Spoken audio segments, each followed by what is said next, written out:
Soy Carla, y estoy muy contenta de que estés aquí. Hoy vamos a sumergirnos en una historia en primera persona, un relato emotivo diseñado no solo para mejorar tu inglés, sino también para tocar tu corazón. La historia de hoy se titula Un secreto de familia. Está pensada para un nivel B1 intermedio, así que te animo a que respires hondo, escuches con atención y repitas cada frase, sintiendo la emoción detrás de las palabras. Recuerda que aprender un idioma es también aprender a sentir de una manera nueva. ¿Listos? Abramos el corazón y comencemos. My name is Leo, and for most of my life, I believed my story was a simple one. I grew up in a small, quiet town where everyone knew each other. My childhood was filled with the scent of my mother's baking and the sound of my father's gentle laughter. We were a happy, ordinary family, or so I thought. My world was built on a foundation of love and memories, many of which centered around my grandmother, Clara. She wasn't just my grandmother. She was my best friend, my confidant, my hero. She passed away 2 years ago, and her absence left a silence in our lives that we could never quite fill. I remember her hands, wrinkled but always warm. They taught me how to plant roses in the garden and how to shuffle a deck of cards. She had a special way of looking at you, with eyes that seemed to hold a universe of stories. Every person is a book, Leo, she used to say. You just need to learn how to read them. I never understood the depth of her words until the day I found the box. After she passed, my parents and I had the difficult task of clearing out her small cottage. Every object held a memory. Every room echoed with her presence. The attic was the last place we needed to check. It was dusty and filled with forgotten things from a lifetime of collecting. Sunlight streamed through a small, dirty window, illuminating floating particles of dust like tiny stars. In a dark corner, under a pile of old blankets that smelled of lavender and thyme, I found it. It was a simple wooden box, dark and unadorned. It wasn't locked, but it felt heavy, as if it contained more than just objects. It contained a weight, a history. My hands trembled slightly as I lifted the lid. Inside, resting on a bed of faded velvet, were items that did not belong to the grandmother I knew.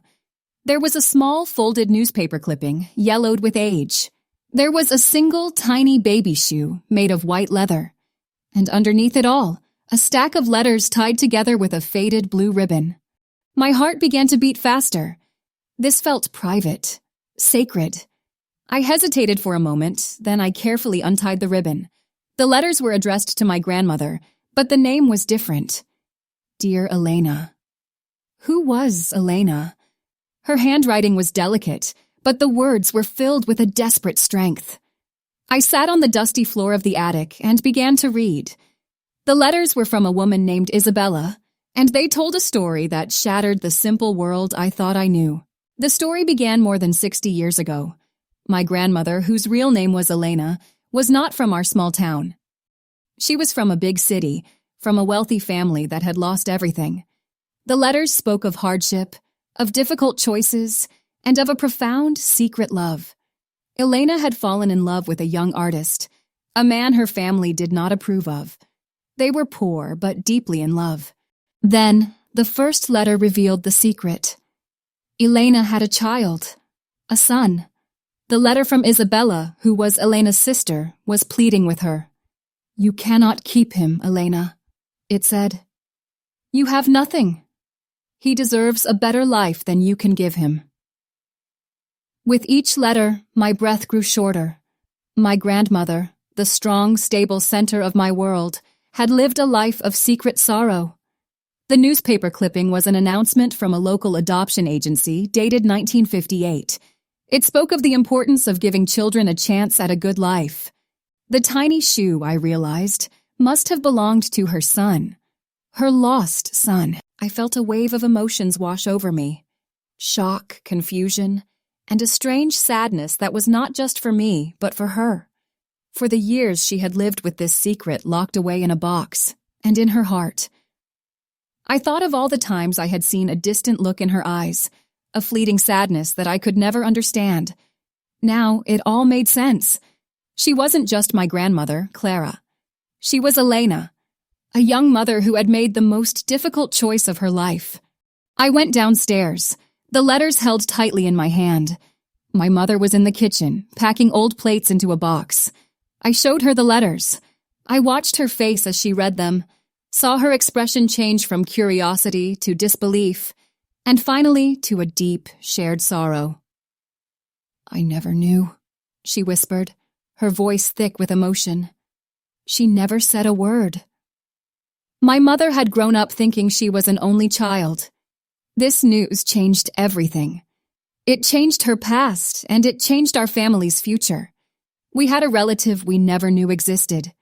An uncle for me, a brother for my mother. "What do we do?" I asked. My mother looked at me, her eyes mirroring the conflict I felt in my own heart. "She kept it a secret for a reason, Leo. Maybe we should respect that." I understood her fear. Uncovering this secret could bring more pain, but I also remembered my grandmother's words. Every person is a book. Her son was a story that had never been read. He deserved to know his history, to know about the mother who had loved him enough to let him go. "No," I said, with a certainty that surprised me. "We have to find him." And so my quest began. It felt like I was trying to solve a puzzle with most of the pieces missing. The letters gave us a few clues: the name of the city, the approximate year of his birth, and Aprende, the adoption agency from the newspaper clipping.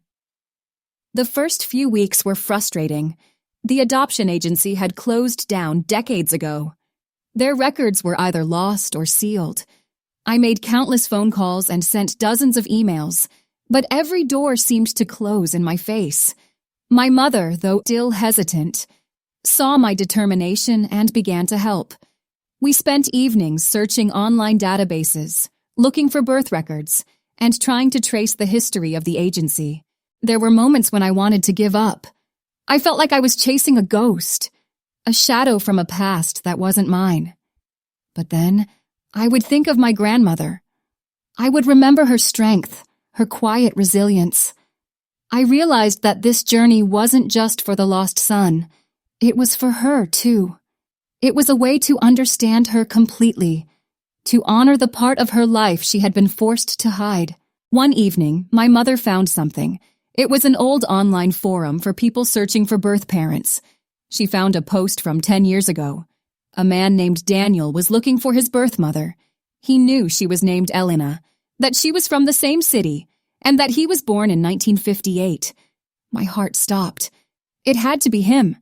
The post was old, and the user profile was no longer active. But there was an email address. My hands shook as I wrote the email. What do you say to a person who might be your uncle? How do you explain a secret that has been kept for over 60 years? I kept it simple. I told him my name, and my grandmother's name, both Clara and Elena. I told him about the box, the letters, and the tiny shoe. I attached a photo of my grandmother from when she was young. I didn't ask for anything. I just told him that if he was the person from the forum post, his mother had never forgotten him. I hit send and felt a strange mix of hope and terror. Days turned into a week, then 2. No reply. I started to lose hope, thinking the email address was no longer in use. I felt a profound sense of failure, not just for myself, but for my grandmother. Then, one rainy Tuesday morning, an email appeared in my inbox. The subject line was just one word: Elena. It was from him. Daniel. He said he had almost deleted my email, thinking it was a mistake, but the photo of my grandmother had stopped him. He wrote that he had spent his entire life wondering about her, creating stories in his mind about who she was. He had a good life, he said. His adoptive parents were wonderful people who had always supported him, but there was always a missing piece, a question mark at the beginning of his story. We exchanged more emails over the next few days. We shared stories and photographs. I sent him pictures of my grandmother in her garden, laughing with me as a child. He sent me pictures of his own family, his wife, his 2 daughters, my cousins. It was surreal, like discovering a hidden chapter of my own life. Finally, we decided to meet. He lived only 3 hours away. He had moved closer to our region a few years ago. A coincidence that felt like fate. The day we met, I was so nervous my hands were cold. My mother came with me. We arranged to meet at a quiet cafe halfway between our homes. We arrived early and sat at a small table by the window, watching the door. When he walked in, I knew it was him instantly. He was older, with gray hair at his temples, but he had my grandmother's eyes. The same kind, intelligent eyes that held a universe of stories. When he saw us, he paused, and a slow smile spread across his face. It was a smile I had seen 1,000 times before in my grandmother's reflection. The first few minutes were filled with a gentle, awkward silence, but then the words started to flow. He told us about his life, his work as a teacher, his love for history. My mother told him about my grandmother, Clara, the woman she became after she was Elena. She told him how much she loved her garden, how she made the best apple pie in the world, and how she talked about the stars as if they were old friends. I showed him the box. I gave him the tiny white shoe. He held it in the palm of his hand, his expression a mixture of awe and profound sadness. "She kept it," he whispered, his voice breaking. All this time, she kept it. Tears streamed down my mother's face, but they were not tears of sorrow. They were tears of healing. She had not lost a mother who kept a secret. She had found a brother who was the product of her mother's immense love and sacrifice. That day, our family grew. It wasn't broken by a secret. It was expanded by the truth. In the months that followed, Daniel and his family became a part of our lives. We spent holidays together. His daughters, my new cousins, loved hearing stories about the grandmother they never met. I often think about that wooden box hidden in the attic. It was a container of pain, a symbol of a secret my grandmother carried alone for so long. But it was also a box of hope. It was a bridge between the past and the present, between the family we were and the family we were always meant to be. My grandmother taught me that every person is a book. By uncovering her secret, I didn't just learn how to read her story. I learned that some stories are not meant to end. They are meant to be continued, rewritten and shared, connecting us in ways we never thought possible. And in finding my grandmother's lost son, I found a deeper understanding of the most powerful force in the world, a love that endures, even in silence, even across a lifetime. Los secretos familiares, aunque dolorosos, a veces nos guían hacia verdades que sanan y expanden nuestro corazón. La verdad, aunque tarde, tiene el poder de unirnos y hacernos más fuertes. Así como Leo perseveró para descubrir la verdad de su familia, tu perseverancia con el inglés te abrirá un mundo de nuevas conexiones y te permitirá entender historias más profundas. Felicidades por haber completado esta práctica. Recuerda que la repetición diaria es la clave del éxito. Vuelve a este video, escucha la historia de nuevo y sigue conectando con el idioma. Nos vemos en la próxima lección.